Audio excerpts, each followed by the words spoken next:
কৃত্রিম বুদ্ধিমত্তা প্রথমবারের মতো সম্পূর্ণভাবে একটি ভ্যাকসিনের অ্যান্টিজেন ডিজাইন করেছে, যা বিশ্বের প্রথম মানব পরীক্ষিত এআই নির্মিত ভ্যাকসিন হিসেবে বিবেচিত হচ্ছে।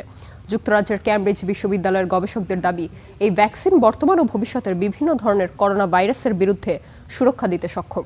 বর্তমানে প্রায় 200 জনের ওপর এর দ্বিতীয় ধাপের ক্লিনিক্যাল পরীক্ষা চলছে। কৃত্রিম বুদ্ধিমত্তা বা এআই শুধু লেখা, ছবি বা গবেষণায় নয়, এবার তৈরি করেছে বিশ্বের প্রথম মানব পরীক্ষিত ভ্যাকসিনের উপাদান।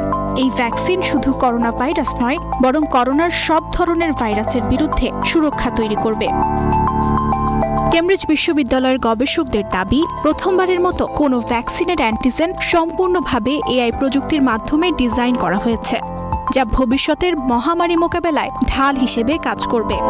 বিজ্ঞানীদের মতে, বর্তমান কোভিড ভ্যারিয়েন্টের পাশাপাশি ভবিষ্যতে প্রাণী থেকে মানুষের শরীরে ছড়াতে পারে এমন নতুন ভাইরাস ঠেকাতেও এটি সক্ষম। বর্তমানে প্রায় 200 জনের ওপর দ্বিতীয় ধাপের গবেষণা চলছে। গবেষকরা শুধু করোনা ভাইরাস নয়, মৌসুমী ইনফ্লুয়েঞ্জা, বার্ড ফ্লু এবং ইবোলার মতো প্রাণঘাতী ভাইরাসের বিরুদ্ধেও একই প্রযুক্তি ব্যবহার করে সার্বজনীন ভ্যাকসিন তৈরির কাজ শুরু করেছেন।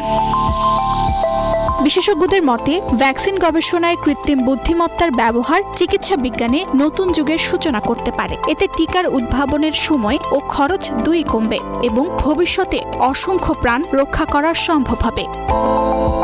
উর্জিতা শেহজিন, স্টার নিউজ।